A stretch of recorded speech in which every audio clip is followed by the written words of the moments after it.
కామారెడ్డి జిల్లా జూకల్ నియోజకవర్గం కౌలాస్ గ్రామంలోని శతాబ్దాల ఘనచరిత్ర కలిగిన చారిత్రాత్మక నిర్మాణమైన కౌలాస్ కోటను రాష్ట్ర ఎక్సైజ్ పర్యాటక సాంస్కృతిక పురావస్తు శాఖ మంత్రివర్యులు మరియు నిజామాబాద్ జిల్లా ఇన్ఛార్జ్ మినిస్టర్ శ్రీ జూపల్లి కృష్ణారావు మరియు జూకల్ ఎమ్మెల్యే తోట లక్ష్మీకాంతారావు సందర్శించారు.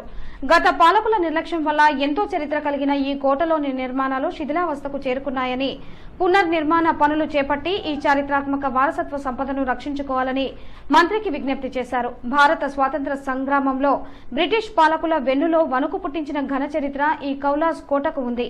కావున ఇంతటి ఘన చరిత్ర కలిగిన కోటను పరిరక్షించుకోవటమే కాక ఈ ప్రాంతాన్ని పర్యాటక రంగంగా అభివృద్ధి చేయాలని రాష్ట్ర పర్యాటక శాఖ మంత్రి జూపల్లి కృష్ణారావుకి విజ్ఞప్తి చేశారు. ఈ కార్యక్రమంలో కామారెడ్డి జిల్లా కలెక్టర్ జితేష్ వి పాటిల్, ఎస్పీ సింధు శర్మ మరియు ప్రభుత్వ అధికారులు తదితరులు పాల్గొన్నారు.